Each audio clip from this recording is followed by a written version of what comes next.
Our next speaker is Carl Brooker. That's me. Carl is best described as a lifelong learner who has interests as diverse as complex stationary steam engines to humble marine snails and everything in between. We are here today to hear about one of those topics. I won't give away which it is. So please join me in welcoming Carl.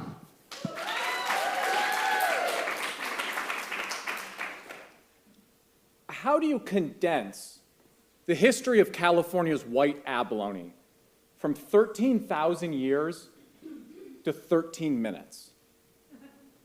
And the white abalone is an extremely complex animal, but how do you narrow down your choices? How do you decide what stories to tell? Do you tell the story of the indigenous use of abalone from time as it began? Or the sea otter's interwoven history with abalone? Or do you choose to tell the narrative of the Chinese and Japanese divers who harvested abalone off of our local coasts? But I'm cognizant that our time together today is short and drawing to a close. My film focuses on just a snapshot in history, the 20th century, when the white abalone nearly disappeared into extinction, and the modern-day Herculean efforts to bring the white abalone back into our local waters. Let's watch. Meet Mr. Abalone face to face. It is his foot that makes such fine abalone steak. This commercially important snail is abundant only along the California coast. So abalone are these giant marine snails. White abalone, they're a little bit of a smaller abalone. They have these beautiful creamy tentacles. The white abalone, which was actually the first marine invertebrate listed on the Endangered Species Act, happened in 2001. But it was a much softer, much tender, and a delicate taste. Much better. And the white was one of those. By far the best tasting abalone of them all. Oh, some folks boast of quail on toast because they think it's Tony. But I'm content to owe my rent and live on abalone. The diver would go and collect a bunch of abalone and send it up in a basket to the top of the boat, and they would collect tremendous numbers of abalone in that way, export them back to Japan, China. My name is Ann Belisis. I'm an independent scholar, environmental historian. My book is Abalone, The Remarkable History and Uncertain Future of California's Iconic Shellfish. There's different phases of the history of California's abalone fishery. 1913 was a big year in California abalone history because the same racial prejudice that the earlier generation of Chinese divers faced was also faced by the Japanese divers. The way that the xenophobic legislature started to see things was just that we should just shut down the whole export fishery. It turned out the only place then that you could eat the California abalone was in California. And it created this opening for a whole new market to be developed. As the domestic market expanded, it continued to grow as well. And so then there was another fishery that just grew to supply the fresh abalone fillet market. And abalone steaks became popular, abalone sandwiches and abalone burgers that were eaten up and down the coast at this time. What people on shore saw of this fishery at the time were massive piles of shells that started to accumulate in some of the seaside Central California towns, big piles of shells. After the other red abalone had been fished out, the fishery turned to white abalone in the Channel Islands, in particular in Southern California. Landings of white abalone peaked in about 1972 at 144,000 pounds, and then continued at about 44,000 pounds per year until 1976. And then after that, there were lower numbers, and in 1978, the California Department of Fish and Game just removed any listing of abalones. It was as if they just dropped right off the charts.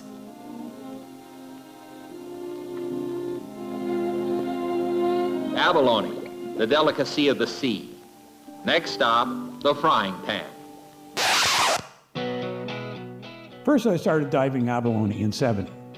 Worked abalone from 70 to 76, 78, phased into sea urchin.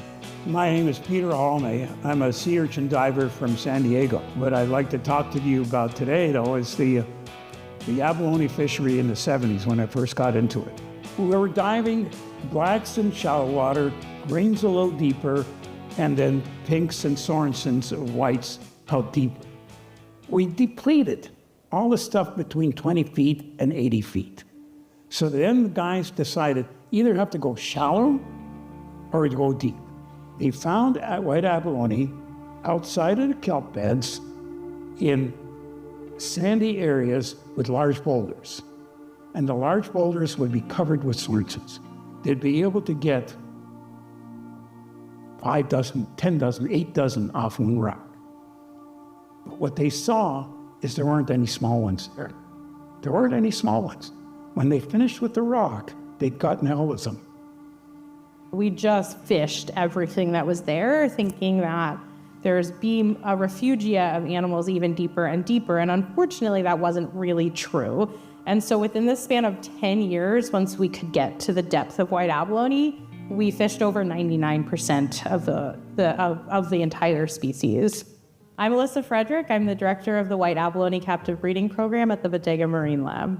White abalone became the first marine invertebrate added to the Endangered Species Act because there was virtually nothing left, and what was left wasn't close enough together to reproduce. So white abalone have to be really close to a member of the opposite sex so that when they release eggs or sperm, those things meet in the water column. That has to happen really close together, otherwise it becomes way too dilute. We like to say that they're really bad at long-distance relationships. The decision was made that the best way to save this species was to bring some of those wild adults in to captivity, spawn them, and release the babies. Because the main thing working against them was that there weren't any left. We've gone from producing like a handful of 1-year-olds every year to tens of thousands of 1-year-olds every year, which is really, really exciting. Our restoration goal is to be basically producing another order of magnitude higher than that. And so that's what we're working on now. Like our main research component is figuring out how to do what we do better. The story of abalone in California are very interwoven into the fabric, I would say, of California, past, present, and hopefully into the future with our species recovery efforts. I'm Riley Sanders. I work for Power Marine Research Group, and I'm a marine biologist. Our main focus is on abalone restoration and research, particularly white abalone. White abalone occurred just within the Southern California Bight, so that is Point Conception in the north, around Santa Barbara, and then down into Mexico. Back in 2001, under the ESA, and in the NOAA recovery plan, the estimated remnant population of white abalone was between 1,600 and 2,500. Our ultimate goal is to create a self-sustaining population where there are enough abalone with densities great enough to reproduce and sustain the population moving forward. I've been involved in transporting captively reared white abalone from their home in the lab to their final home in the ocean. We've placed over 16,000 white abalone out onto the reef, which is terribly exciting. Thus far, we've seen about 30% mortality. So even if you take 1% of 16,160 animals, you've now increased the remnant population by 10%, which is pretty exciting. We did this. This was the threat for white abalone is overfishing. And we 100% are responsible for what could have been their complete demise. And we also are completely responsible for the restoration of this species going so well. And now we've outplanted over 16,000 animals that have been grown in this program. I mean, that's more animals than existed before we started outplanting in the wild. The worst case scenario is that we don't have funding for the work and the work has to stop. And I know that this network of people is going to continue to restore the ocean in whatever way is possible. And so I think that it's a super hopeful team. I think the people give me a lot of hope. but also the animals themselves. Some live on hope and some on dope and some on alimony. But my tomcat, he lives on fat and tender abalone. Some drink rain and some champagne or brandy by the pony. But I will try a little rye with a dash of abalone.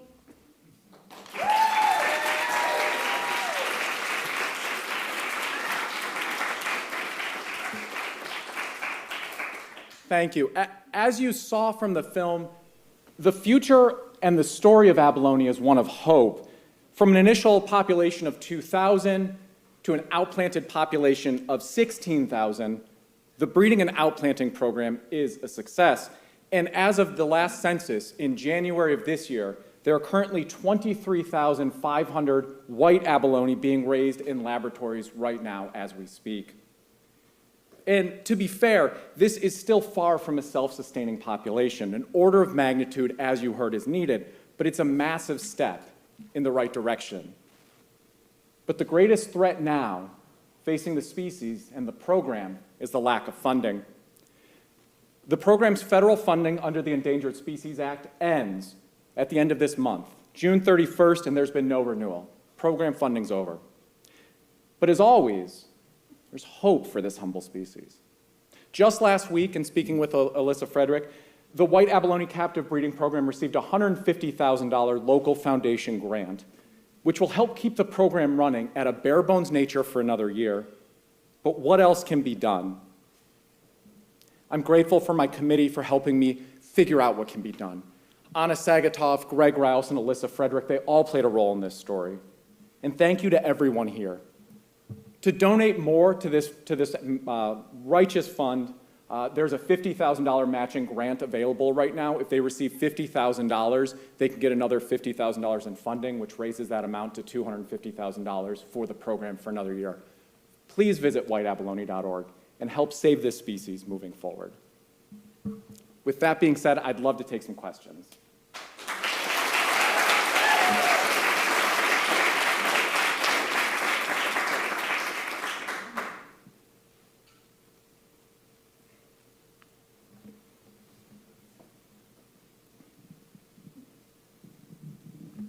Why is it just the California coast where the white abalone has thrived? Are there other global coastal communities that could also do what we're doing here and create their own populations? Interesting question. So the white abalone just exists from that Point Conception area down to the mid-Baja Peninsula. That's just where they live. They're a deeper dwelling abalone species, the white abalone. But a lot of the success of the white abalone can be attributed to the pinto abalone restoration program further up north in Washington and the Alaska and Canadian coastal waters. So this program is being mapped onto other programs as well, and there is a program being spun up to save the black abalone as well, the one that exists on the tide pools in the intertidal zone, and they're using the lessons from this. So it's sort of all of these iterative programs generating greater results for the next program going forward. So it's a good story.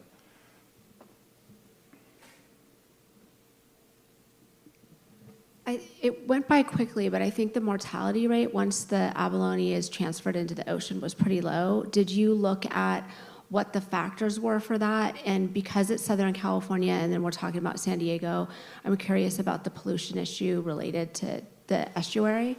So I don't know if you covered that. I don't have information on the pollution, but there is a very interesting brief story. I don't want to take too much time.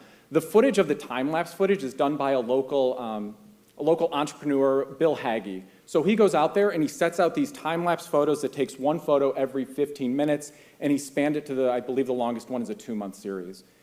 That is then being used by Powell Marine Research Group to figure out what is the predation events that are occurring to these white abalone when they're put out there, because as Riley put it when I was interviewing him, he said we wanted to see if this was essentially a dinner bell. You drop these guys in the ocean, and the octopus and the sheephead and the Kellett's whelk go out there and they say, hey, look, thanks, everybody. This was $1 million feast for us.